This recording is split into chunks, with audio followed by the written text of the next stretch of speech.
அனைவருக்கும் வணக்கம். Government jobs mentor YouTube சேனலை இப்போ தான் ஃபஸ்ட் டைம் பார்க்குறீங்கன்னா நம்ம சேனலை சப்ஸ்கிரைப் பண்ணிட்டு பாருங்கள். தொடர்ந்து கவர்மெண்ட் ஜாப்ஸ் அப்டேட் இந்த சேனலில் கொடுத்துட்டு வந்துட்டுருக்கோம். தமிழ்நாடு அரசு இந்து சமய அறநிலைத்துறை கீழே அருள்மிகு பட்டினத்தார் திருக்கோயிலில் ஒரு வேலைவாய்ப்பு அறிவிப்பு வெளியிட்டிருக்காங்க. இந்த திருவெற்றியூர் சென்னையில் இருக்கக்கூடிய இந்த பட்டினத்தார் திருக்கோயிலில் 4 விதமான பணிகளுக்கு 4 காலி பணியிடங்களுக்கு தான் இந்த வேலைவாய்ப்பு அறிவிப்பு கொடுத்துருக்காங்க. அதற்கான அஃபிஷியல் வெப்சைட்டில் இப்போ நம்ம அதுக்கான அப்டேட்டை பார்க்குறோம். அதை கிளிக் பண்ணிவிட்டு அதுக்கான விவரங்களை ஃபஸ்ட்டு பார்க்கலாம்.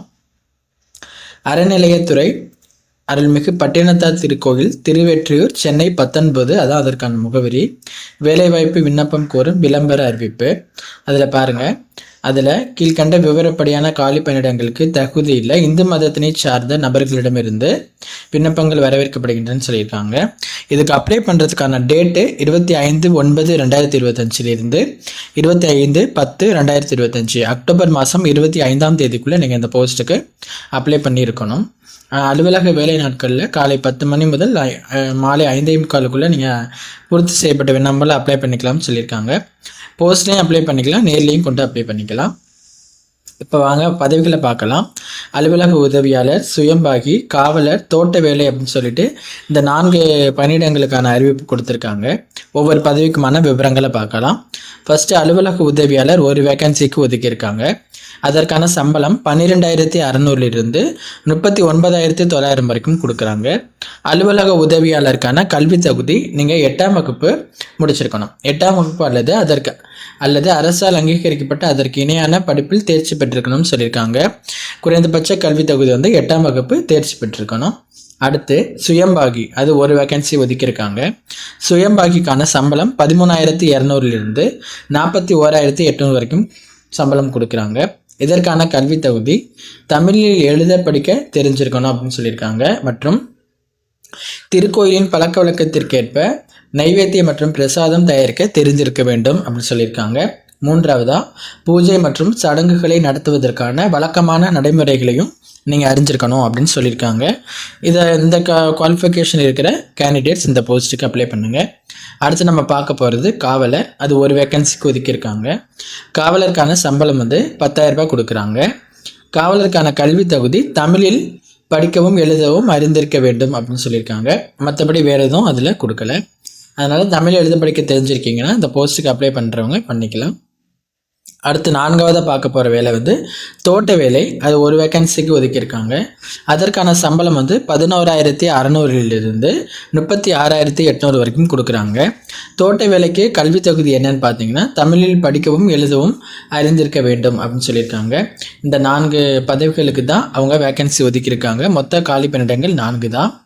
இதற்கு அப்ளை பண்ணுறதுக்கான வயது வரம்பு பார்த்தீங்கன்னா குறைந்தபட்சம் 18ஆகவும் அதிகபட்சம் 45ஆகவும் இருக்கணும்னு சொல்லியிருக்காங்க. இந்து மதத்தை சார்ந்தவங்களாகவும் இறை நம்பிக்கை உடையவராகவும் இருக்கணுங்கிற மாதிரி அவங்க சொல்லியிருப்பாங்க. எப்படி அப்ளை பண்ணுறது அப்படின்னு பார்த்தீங்கன்னாக்க, பூர்த்தி செய்யப்பட்ட விண்ணப்பங்கள் உதவி ஆணையர், செயல் அலுவலர், அருள்மிகு பட்டினத்தார் திருக்கோயில் அலுவலக இருப்பு, அருள்மிகு தியாகராஜ சுவாமி திருக்கோயில் திருவெற்றியூர் சென்னை 19 என்று தெளிவாக குறிப்பிட்டு விண்ணப்பிக்க வேண்டும் சொல்லியிருக்காங்க. இந்த பூர்த்தி செய்யப்பட்ட விண்ணப்பங்கள் சேர வேண்டிய கடைசி நாள் 25/10/2025. இப்போ நம்ம மேலே சொன்ன பார்த்தீங்களா, அந்த அட்ரஸ்க்கு கரெக்டாக நீங்கள் அந்த அட்ரஸை கொடுத்து கரெக்டாக அப்ளை பண்ணணும். நீங்கள் நேரில் போய் அப்ளை பண்ணுறதுனாலும் ஓகே தான், இல்லைன்னா போஸ்ட்டில் அப்ளை பண்ணிக்கலாம். அவங்க சொல்லியிருக்க அந்த டேட்டுக்குள்ளே அப்ளை பண்ணிக்கணும். அக்டோபர் மாதம் 25ஆம் தேதிக்குள்ளே அப்ளை பண்ணிக்கணும். ஓகேவா? அதை உள்வாங்கிக்கங்க. நிபந்தனைகள் சொல்லியிருப்பாங்க, அதை ஒன்று நீங்கள் படிச்சுக்கணும். வயது வரம்பு அப்படிலாம் சொல்லியிருப்பாங்க, அதை மேலே சொல்லிட்டேன். தமிழில் நன்கு எழுத படிக்க தெரிஞ்சிருக்கணும், இந்து மதத்தை சார்ந்தவராக இருக்கணும், இறை நம்பிக்கையுடையவராக இருக்கணுங்கிறதெல்லாம் நம்ம சொன்ன மாதிரி அவங்க இதில் கொடுத்துருப்பாங்க.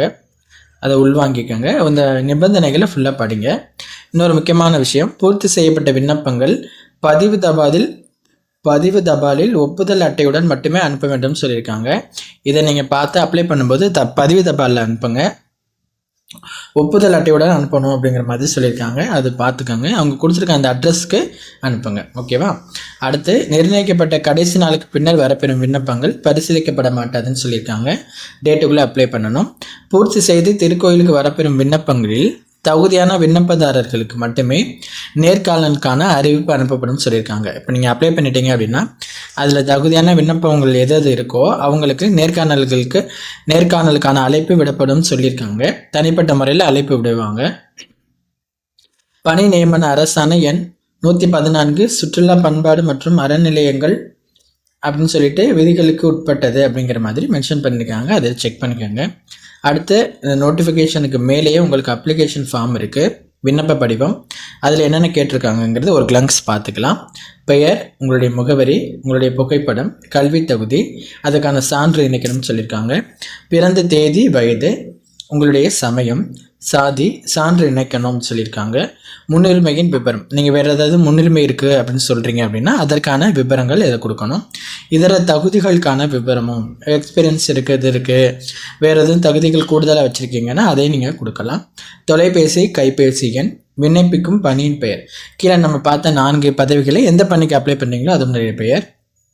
ஒவ்வொரு பணியிடத்திற்கும் தனித்தனியாக விண்ணப்பிக்க வேண்டும். இப்போ ஒரே ஆள் 2 போஸ்ட்டுக்கு அப்ளை பண்ணுறீங்க அப்படின்னா 2க்கும் நீங்கள் தனித்தனி போஸ்ட்டாக அனுப்புகிற மாதிரி இருக்கும். அதையும் பார்த்துக்கோங்க. மருத்துவ சான்று நகல் இணைக்கப்பட வேண்டும் சொல்லியிருக்காங்க. இடம், நாள், என்னைக்கு நீங்கள் இங்கேருந்து அப்ளை பண்ணுறீங்களோ அந்த டேட்டு உங்களுடைய கையெழுத்து போட்டுக்கணும். இணைப்புகள் எதாவது இணைச்சு அனுப்பணும்னா கல்வி தகுதி சான்றுகள், டிசி, மார்க் லிஸ்ட் அனுப்பணும். அடுத்து சாதிச்சான்று நகல் வட்டாட்சியரால் வழங்கப்பட்டது, குடும்ப அடையாள அட்டை நகல், முன்னுரிமைக்கான சான்றிதழ் நகல், ப்ரையாரிட்டி சர்டிஃபிகேட் உங்கள்கிட்ட நீங்கள் எதுவும் இருக்குன்னு சொல்கிறீங்கன்னா அதுக்கான சர்டிஃபிகேட்டையும் நீங்கள் நகல் அனுப்பணும். ஆதார் அட்டை நகல், சுய விலாசமிட்ட ரூபாய் 25க்கான தபால் தலையுடன் கூடிய உரை. ஓகேவா? அதெல்லாம் நீங்கள் செக் பண்ணிவிட்டு அப்ளை பண்ணுங்கள். இந்த அருள்மிகு பட்டினத்தார் திருக்கோவில் திருவொற்றியூர் சென்னையில் இந்த 4 போஸ்ட்டுக்கு அப்ளை பண்ணுற கேண்டிடேட்ஸ் அப்ளை பண்ணுங்கள். நோட்டிஃபிகேஷனும் அப்ளிகேஷன் ஃபார்மும் டிஸ்கிரிப்ஷனில் இருக்குது. நோட்டிஃபிகேஷனை பார்த்துட்டு அப்ளை பண்ணுங்கள். வேறு எதுவும் டவுட்னா கீழே கமெண்ட் பண்ணுங்கள். உங்கள் ஃப்ரெண்ட்ஸுக்கு ஷேர் பண்ணி அவங்களுக்கும் இந்த தகவலை தெரியப்படுத்துங்க. தேங்க்யூ.